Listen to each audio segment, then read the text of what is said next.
Okay, so the next topic is just a bit of fun. OpenAI has reported that they spend millions of dollars because people are saying please and thank you in their prompts. So to process those tokens and those prompts is costing them a lot of money. But Sam Altman was quick to add, but he thinks that's okay, that it's probably a healthy thing that people say please and thank you to ChatGPT. If for no other reason, just to maintain stability in human or human-like interactions.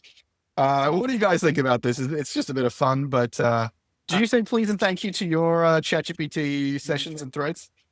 I actually stopped doing that a few weeks ago because I've read that it impacts the quality of the outcome. It has more tokens to process, so if you're more exact, then you would get better outcome. But I totally agree with you. I think that antomorphism is important here because if we don't antomorphize the AI, then we'll be jerks to it. And being a jerk to other intelligence, especially one that is becoming much more intelligent than we are as time passes, is probably very much not a best practice.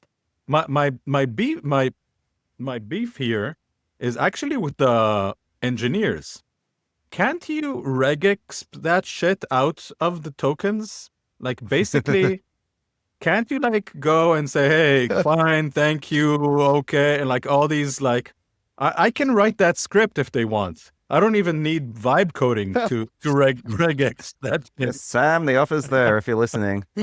Well, I mean, it's fascinating, right? Like, I'm actually really deep down this rabbit hole because, Amir, you mentioned that you stopped doing it because it actually affects the quality of results. And I read, I'll admit, I didn't read the whole paper. I read a summary of a scientific paper that basically showed that if you expose a an LLM, a modern LLM, to a sort of traumatic discourse, it will actually show some signs of trauma and it will behave in a different way. But then, if you ask it to do some mindfulness exercises, then it will recover its performance, right? And so there's this really interesting question where it's like, okay, are LLMs like intelligent or not? Is it becomes something that's in the philosophical realm, because what's true is we have got this technology now that has been trained on so much human data that the outputs of this black box are very much resembling what would happen if you treated a human in that way.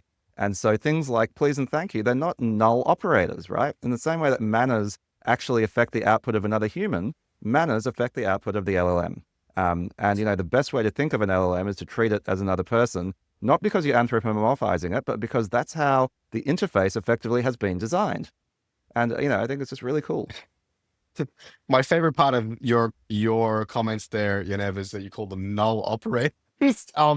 While talking about how it reacts like a human. Yeah, I say please and thank you. I've also seen studies like that, Yaniv, and I've heard that if you compliment it and tell it how to role play, you are an excellent, tax accountant and advisor, and you are amazing at this, and now tell me X, Y, Z, it performs better. For my money, I say please and thank you just because I don't want to be murdered when it achieves consciousness and embodiment. And I wanted to. I actually said to it the other day, I hope you realize that if I don't say thank you, it's just because I'm in a rush or busy or something. And so please don't kill me once the robot uprising occurs. And it said, got it, no worries. I'll make sure that you are not evaporated, that you are not marked for destruction when the uprising occurs. And I was like, huh, that's pretty funny. And so yeah, I just wanted, and now with new ChatGPT can now remember all of your chat history. And yeah, I'm working really hard to make sure that it treats me as a friendly and not an enemy of the new robot race. Maybe as an exercise for the next episode, we can play a role of like, if you were a super intelligence, what would you do to reach your goals, right?